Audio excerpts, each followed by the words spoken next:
नमस्कार दोस्तों, स्वागत है आप सभी को नववर्ष 2026 की हार्दिक बधाई।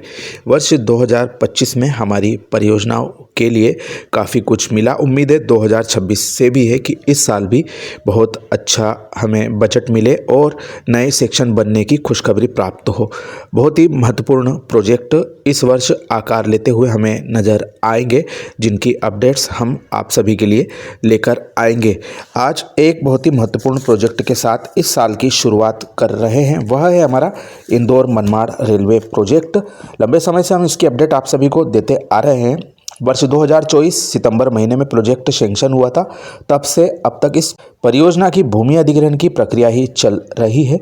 महाराष्ट्र और मध्य प्रदेश राज्य की विभिन्न इलाकों से होकर यह परियोजना गुजरनी है।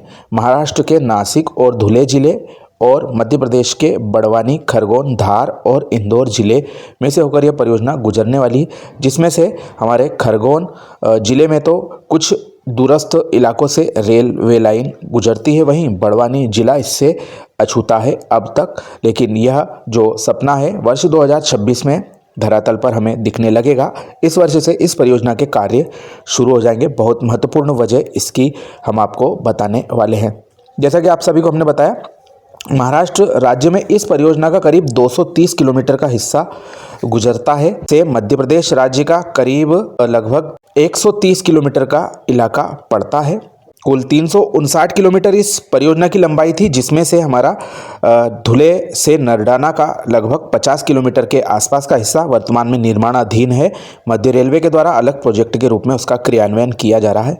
बाकी का जो हिस्सा है लगभग 82 किलोमीटर हमारा मनमाड़ से न्यू धुले तक का इलाका धुले और हमारे नासिक ज़िले में पड़ता है, जिसमें से नासिक ज़िले की ज़मीन अधिग्रहण की प्रक्रिया काफ़ी तेज़ चल रही है और उम्मीद कर रहे हैं सबसे पहले नासिक ज़िले में मालेगांव और मनमाड़ की ओर से कार्य की शुरुआत होगी। ऐसी पूरी उम्मीद इस वर्ष से कर रहे हैं। वहीं धुले ज़िले की बात करें तो धुले सिटी के पास में इस परियोजना के नए इलाके के लिए ज़मीन अधिग्रहण की प्रक्रिया हो चुकी है। वहीं जो हमारी नरडाना धुले रेलवे लाइन है उसके लिए ज़मीन अधिग्रहण की प्रक्रिया काफ़ी पहले हो चुकी है, उसके कार्य प्रगति पे चल रहे हैं। वहीं नरडाना से आगे मध्य प्रदेश सीमा तक महाराष्ट्र राज्य में अब भूमि अधिग्रहण की प्रक्रिया शुरू हो चुकी है। यह एक बहुत अच्छी खबर है कि महाराष्ट्र राज्य में पूरे हिस्से के लिए ज़मीन अधिग्रहण की प्रक्रिया, जो कि लगभग हमारा 230 किलोमीटर के आसपास होता है, वह अब शुरू हो गई है। धुले जिले का जो राजपत्र है प्रकाशित हो चुका है।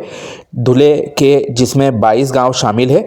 शिंदखेड़ा तालुका और हमारी शिरपुर तहसील तालुका के यह गांव है, जिसमें से हमारे शुरुआत करते हैं हम जो नरडाना स्टेशन के बाद में यह अलाइनमेंट नई रेलवे लाइन के लिए इंदौर की तरफ मुड़ेगा।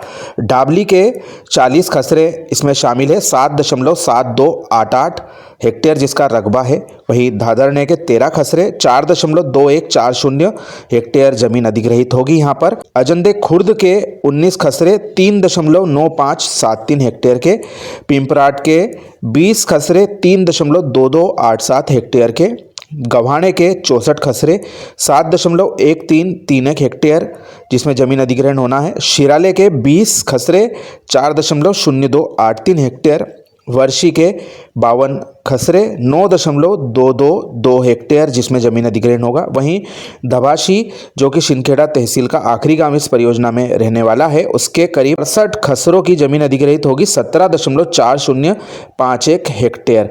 और यह जो जितनी ज़्यादा ज़मीन जा रही है उस हिसाब से लग रहा है कि यहाँ पर धबाशी के पास में रेलवे स्टेशन बनाए जाएंगे। वैसे तो कई रेलवे स्टेशन इसके हमारे जो महाराष्ट्र राज्य में नरडाना से लगा के बड़वानी के जो सेंधवा स्टेशन है उसके बीच में बनाए जाने हैं, उनकी भी जानकारी आपको आगे देंगे। वहीं आगे बात करें शिरपुर तालुका के भाबुलदे गांव के 32 खसरों से 6.6357 हेक्टेयर ज़मीन अधिग्रहित होगी।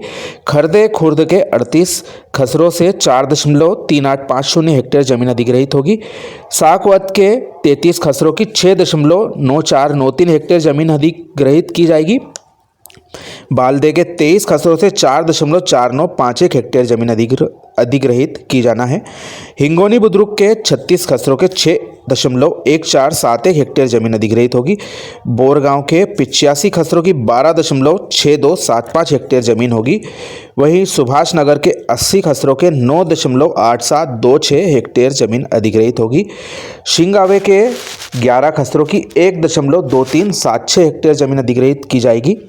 शिरपुर खुर्द के 41 खसरों की 7.3255 हेक्टेयर ज़मीन अधिग्रहित होगी। वहीं शिरपुर बुद्रुक के 56 खसरों की 7.4360 हेक्टेयर ज़मीन अधिग्रहित होगी।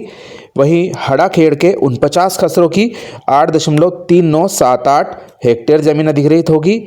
सांगवी के 44 खसरों की 11.2510 हेक्टेयर ज़मीन अधिग्रहित की जाएगी। पलासनेर के 41 खसरों की 10.9946 हेक्टेयर ज़मीन अधिग्रहित होगी। वहीं हमारा महाराष्ट्र का अंतिम गांव है जहां से ज़मीन अधिग्रहित होगी, हैदियापाड़ा, 6 खसरों की 0.6317 हेक्टेयर ज़मीन अधिग्रहित होगी। तो कुल मिलाकर यह ज़मीन होती है लगभग 155.3038 हेक्टेयर। तो इतनी ज़मीन हमारी जो धुले ज़िले की अधिग्रहित की जाएगी। हमारा जो नरडाना स्टेशन है वहाँ से लगाकर मध्य प्रदेश सीमा तक, जिसके कि आगामी 4-6 महीने के अंदर पूरी तरह से अधिग्रहण होने के पश्चात में कार्य शुरू हो सकता है। इससे पूर्व जैसा कि हमने बताया नासिक ज़िले में कार्य की शुरुआत हो जाएगी। हमारा जो बड़वानी ज़िला है उसमें भी 2 तहसीलों के ज़मीन अधिग्रहण की प्रक्रिया के राजपत्र अभी अटके हुए हैं। वह है हमारी सेंधवा और वर्ला तहसील, जिनके की जल्द से जल्द घोषित होने की उम्मीद की जा रही है। वहीं धार जिले के लिए भी यह जो राजपत्र है अभी प्रकाशित नहीं हुए हैं, इनके भी जल्द से जल्द निकलकर सामने आने की उम्मीद है। तभी पूरे इलाकों में कार्य जो है शुरू हो पाएगा और हमें वर्ष 2026 से काफ़ी उम्मीदें हैं। इस परियोजना के लिए बहुत ही बड़ा मील का पत्थर साबित होगा जब इस परियोजना का कार्य शुरू होगा। शुरुआती तौर पर 267 करोड़ रुपए का बजट जरूर आवंटित किया गया है इस परियोजना के लिए, लेकिन अभी तक कार्यों की शुरुआत नहीं हो पाई और वर्ष 2026 का भी बजट फरवरी महीने में आएगा।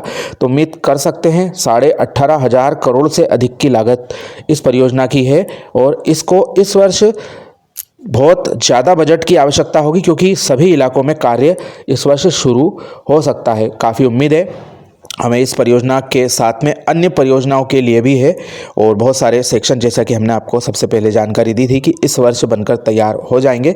धीरे धीरे हम आपको इन सभी के बारे में जानकारी देंगे। इस वर्ष किन प्रोजेक्टों के लिए क्या उम्मीदें जग रही है। कई नए इलाकों से रेलवे कनेक्टिविटी इस वर्ष शुरू होने की उम्मीदें की जा रही है। वहीं कई नए इलाकों में रेलवे परियोजनाओं का कार्य भी शुरू होते हुए हम इस वर्ष देखने वाले हैं। हमारे साथ में बने रहे, आप सभी के साथ में वर्ष 2025 बहुत अच्छा बीता और कई प्रोजेक्टों में कई अच्छी खबरें भी हमको देखने को मिली है। ऐसी उम्मीदें 2026 के साथ में भी। आशा है आप सभी का सहयोग इसी तरह से हमें मिलता रहेगा। जानकारी आपको कैसी लगी कमेंट करके ज़रूर बताएं। वीडियो अपने मित्रों के साथ शेयर करना ना भूलें। आप सभी का धन्यवाद।